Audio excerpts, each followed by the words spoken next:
สบายทุกคนวันนี้มาลงหนองอีกเด้อคือเสียดายแหงวันนี้จอยไปตั้งกล่องในการถ่ายคลิปจับปลาเมื่อกี้ได้ปลาใหญ่อีกแล้วบ้างไหม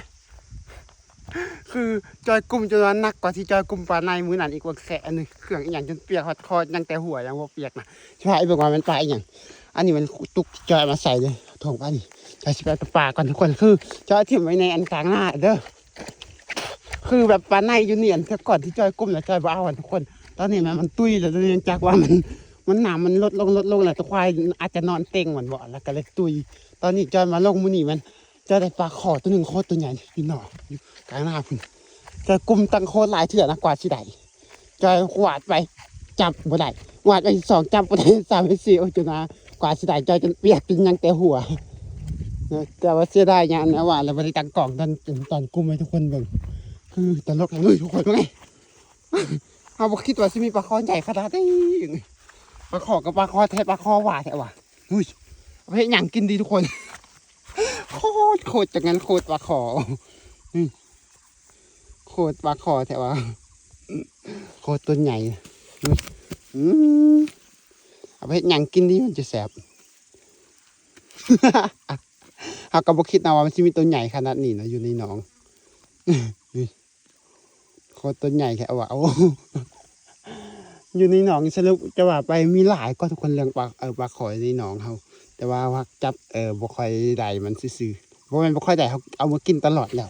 เขาจับมากินตลอดแต่มันบ่หมดนะใส่กระตุกหมดเลยจะได้เอามันใส่ตุกนี่ไหวก่อน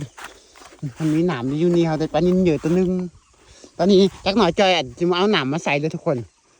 หลายคนก็ถามว่าเป็นอย่างหนามหนองคือแห้งแท้คือเนื่องจากว่าเอาหนามใส่เลยทุกคนปกติแล้วมันหนามเนี่ยมันจะมาเพียงประมาณนี้นะทุกคนแล้วจอยไปให้มันมีหนามหลายเนื่องจากว่าหนามหลายแล้วจับตัวปลาบ่ได้หนามมันหลายแล้วหนองมันก็กว้างเวลาจับปลามันยากจอยก็เลยว่าเอาหนามใส่ปล่อยให้หนามมันแห้งลงแล้วให้ตัวปลาแล้วเวลาไปหวานแหมันจะสบายแบบนี้นะแต่ก่อนหนามก็หลายอยู่แต่ว่าจอยตั้งใจเอาหนามใส่แต่ว่ามื้อแรกจอยจะเอาหนามลำธารมาใส่ให้หนามมันเต็มหนองคือเก่า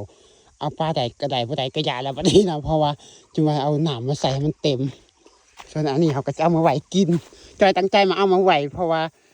จอยเอาหนามมาใส่แล้วมันจับผู้ใดเลยทุกคนจอยก็เลยต้องมาลงเอาก่อนขณะจอยเอาหนามมาใส่แล้วมันจะจับผู้ใดปลาใหญ่แบบนี้โคตรตัวใหญ่ว่าไปให้ยังกินดีกว่าอุ้ยถ่ายรูปก่อนวะเนาะถ่ายรูปก่อนถ่ายรูปก่อนทุกคนถ่ายรูปแล้วจังนั่น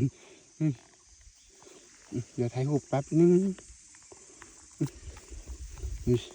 ปลาขอว่าตัวใหญ่แท้ว่าโอ้แกก็บ่เคยจับมันจักเถื่อว่าตัวใหญ่จริงปกติแกก็เคยได้อยู่ตัวใหญ่แต่ว่าบ่ใหญ่เท่านี้นะเถื่อนี่คือว่าตัวใหญ่คักใหญ่แน่แต่ว่าอย่าได้ทุกคนแล้วพบกันใหม่คลิปหน้าเด้อเวลากับบ๊ายบาย